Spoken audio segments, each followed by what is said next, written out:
میری آج کی ویڈیو کا ٹاپک ہے نکتہ چینی اور تنقید۔ یہ جو میں واقعہ آپ کو سنانے لگی ہوں یہ ڈیل کارنیگی کی کتاب how to win friends and influence people, میٹھے بول میں جادو ہے۔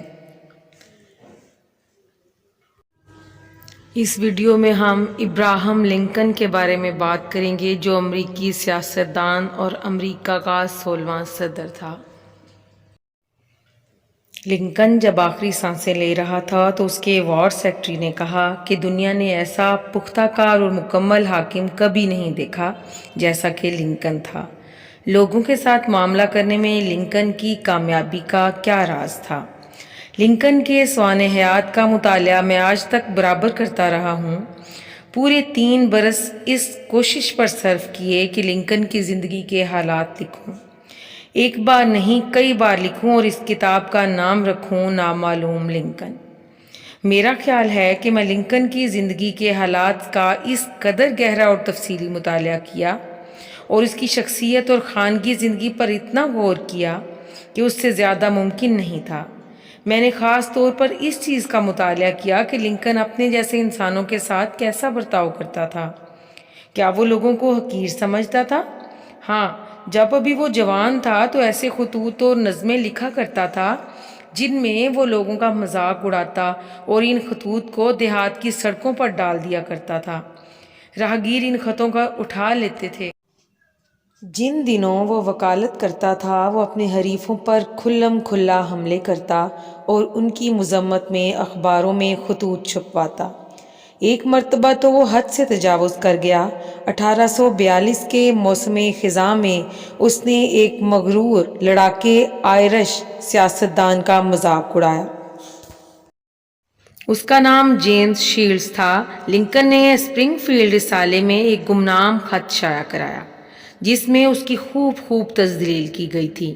شہر کے باشندوں نے خوب کہکہے لگائے لیکن شیلڈ جو حساس اور مغرور تھا اسے پڑھ کر آگ بگولا ہو گیا۔ اسے پتہ چل گیا کہ خط لکھنے والا کون ہے۔ چنانچہ وہ گھوڑے پر سوار ہوا اور لنکن کی تلاش میں چل پڑا اور اسے زور آزمائی کے لیے للکارا۔ لنکن لڑنا نہیں چاہتا تھا، وہ زور آزمائی کا مخالف تھا، لیکن بغیر لڑے وہ اپنی آبرو بھی نہ بچا سکتا تھا۔ اسے ہتھیار سے لڑنے کا اختیار دے دیا گیا۔ چونکہ اس کے بازو لمبے تھے اس نے تلوار کی لڑائی منظور کر لی۔ ویسٹ پوائنٹ کے ایک ماہر سے تلوار چلانے کا کرتب سیکھنا شروع کر دیا۔ مقررہ تاریخ کو دریائے مسیسی سیپی کے ریتلے میدان میں دونوں حریف مقابل ہوئے جو آخر دم تک لڑنے کے لیے تیار ہو کر آئے تھے، لیکن فیصلہ کن حملوں میں دونوں کے حامی بیچ میں کود پڑے اور انہوں نے لڑائی بند کرا دی۔ لنکن کی زندگی میں یہ واقعہ بڑا طوفانی ثابت ہوا۔ اس واقعے سے اس نے یہ بیش قیمت سبق سیکھا کہ اپنے جیسے لوگوں کے ساتھ کس طرح برتاؤ کرنا چاہیے۔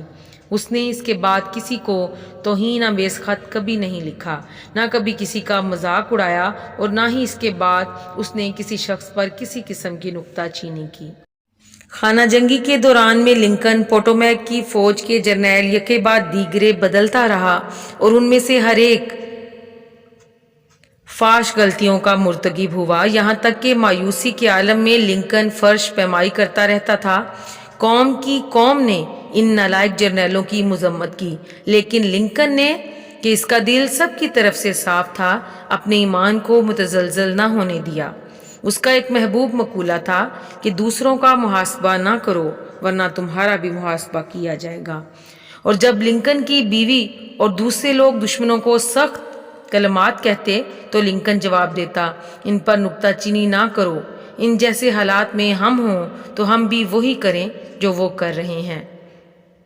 لیکن اگر نکتہ چینی کے لیے کبھی موقع پیدا ہوتا تو لنکن یہ کام بھی سر انجام دینے میں کوتاہی کبھی نہ کرتا تھا۔ ایک مثال سن لیجئے۔ جون 1863 کے پہلے 3 دنوں میں لڑائی پیش آئی۔ 4 جولائی کی شام کو لی نے جنوب میں پسپا ہونا شروع کر دیا۔ ملک بھر میں بارش ہو رہی تھی۔ جب لی اپنی شکست خوردہ فوج کو لیے پوٹومیک کی طرف بڑھا تو راستے میں ایک دریا حائل تھا جو طغیانی کے باعث ناقابل عبور تھا۔ صدر لنکن کی فاتح فوج اس کا تعاقب کر رہی تھی۔ لی اب دام میں آ چکا تھا، کسی طرح بچ نہیں سکتا تھا۔ یہ ایک زرعی موقع قدرت کی طرف سے پیدا ہو گیا۔ اس موقع پر لی کی فوج پر چھاپا مارنا اور اسے بے دست و پا کر دینا نہایت آسان تھا۔ اس مرحلے پر جنگ جیتی جا سکتی تھی۔ لنکن نے پر امید ہو کر جنرل میڈ کو حکم دیا کہ وہ جنگی کونسل بلائے بغیر فوراً لی کی فوج پر حملہ کر دے۔ لنکن نے بذریعہ تار اپنے احکامات بھیجے، بعد میں ایک خاص قاصد کے ذریعے ان احکامات کی تعمیل کا مطالبہ کیا۔ لیکن جنرل میڈ نے کیا کیا؟ جو کچھ اسے کہا گیا بالکل اس کے برعکس۔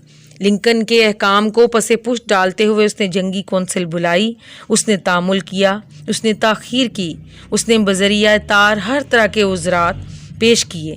غرض اس نے لی پر حملہ کرنے سے صاف انکار کر دیا۔ بالآخر دریا کا پانی اتر گیا اور لی اپنی فوج سمیت پار اتر گیا۔ لنکن اس بات پر بہت بگڑا۔ اس نے اپنے بیٹے کے سامنے چلاتے ہوئے کہا، اس کا مطلب کیا ہے؟ اے خدائے عظیم، اس کا مطلب کیا ہے؟ وہ ہماری دسترس میں آ چکے تھے، ہمارے ہاتھ ہلانے کی ضرورت تھی، وہ ہمارے قابو میں تھے، لیکن میری موقع شناس فوج کے اندر کوئی حرکت پیدا نہ ہو سکی۔ ان حالات میں کوئی جرنیل بھی ہوتا تو لی کو شکست دے دیتا۔ اگر میں وہاں خود ہوتا تو یقیناً اسے ٹھکانے لگا دیتا۔ سخت مایوسی کے عالم میں لنکن نے جنرل میڈ کے نام حسب ذیل خط لکھا۔ وہ نہایت قدامت پسند تھا، وہ اپنی تحریر میں بہت محتاط، لہٰذا یہ خط 1863 میں لنکن کے قلم سے نکلا۔ اسے ایک زبردست سرزنش سمجھنا چاہیے۔ اس خط میں اس نے کیا لکھا؟ میرے پیارے جرنیل، لی کے بچ کر نکل جانے میں جو خطرہ پنہا ہے، میں نہیں سمجھتا کہ اس کا آپ نے کما حق کا اندازہ کیا ہوگا۔ وہ ہماری دسترس میں آ چکا تھا۔ اگر اس کا اس وقت تعاقب کیا جاتا تو جنگ وہیں ختم ہو جاتی۔ اب ایسی حالت ہے کہ جنگ کو ایک غیر متعین عرصے کے لیے جاری رکھنا پڑے گا۔ اگر آپ پچھلے سوموار کے دن لی پر آسانی سے حملہ آور نہیں ہو سکتے تھے تو اب آپ دریا پار کر کے ایسا کیوں کر سکتے ہیں، جب آپ کے پاس بمقابلہ اس دن کے فوج بھی 2/3 رہ گئی ہے؟ آپ سے اس قسم کی توقع رکھنا ایک غیر معقول بات ہوگی، اور مجھے کوئی امید نہیں کہ اب آپ اس سلسلے میں کوئی زیادہ مؤثر قدم اٹھا سکیں گے۔ آپ وہ زرعی موقع ہاتھ سے کھو چکے ہیں، اور میں اس وجہ سے بے انتہا پریشان اور رنجیدہ ہوں۔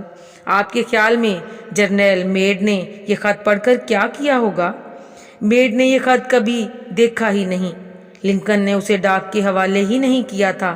یہ خط لنکن کی موت کے بعد اس کے کاغذات سے ملا۔ میرا قیاس یہ ہے، اور یہ محض قیاس ہی ہے، کہ لنکن نے یہ خط لکھ کر کھڑکی سے جھانک کر باہر دیکھا اور اپنے دل سے کہا، 1 منٹ ٹھہر جاؤ، مجھے اس قدر جلدی نہیں کرنی چاہیے۔ وائٹ ہاؤس کی آرام دہ اور خاموش فضا میں بیٹھ کر میرے لیے میڈ کو حکم دینا آسان ہے، لیکن اگر میں خود اس میدان میں موجود ہوتا اور وہاں کے حالات دیکھتا تو میرے بھی کان پھٹ رہے ہوتے، تو شاید میں بھی لی پر حملہ آور ہونے کے لیے بےتاب نہ ہوتا۔ اگر میں بھی میڈ کی طرح بزدل ہوتا تو وہی کچھ کرتا جو اس نے کیا، لیکن اب تو پانی سر سے گزر چکا تھا۔ اگر میں یہ خط بھیج دوں تو میرے دل کی بھڑاس تو نکل جائے گی، لیکن میڈ اپنی مدافعت کی کوشش کرے گا۔ یہ خط پڑھ کر اس میں بد دلی کے جذبات ابھریں گے، جرنیل کی حیثیت سے اس کی آئندہ افادیت کم ہو جائے گی، اور شاید وہ تنگ آ کر فوج سے استعفیٰ دے دے۔ لہٰذا جیسا کہ میں پہلے کہہ چکا ہوں کہ لنکن نے یہ خط ایک طرف رکھ دیا، اس لیے کہ اسے اس امر کا تلخ تجربہ ہو چکا تھا۔ یہ سخت تنقید اور سرزنش کا نتیجہ بالآخر کچھ نہیں نکلتا۔ امید ہے میری آج کی ویڈیو سے آپ کو کچھ نہ کچھ سبق حاصل ہوا ہوگا کہ ہم اپنی روزمرہ زندگی میں تنقید، نکتہ چینی اور سرزنش سے اجتناب کر کے، اس سے بچ کر اپنی اور دوسروں کی زندگیوں کو آسان کر سکتے ہیں۔ تو اجازت دیجیے، ملتے ہیں کسی اور ویڈیو کے ساتھ، لیکن آپ سے ہمبل ریکویسٹ ہے کہ میرے چینل کو سبسکرائب کریں اور میری ویڈیو کو لائک اور شیئر ضرور کریں، کیونکہ اس سے مجھے بہت موٹیویشن ملتی ہے۔ تو اجازت دیجیے، اللہ حافظ۔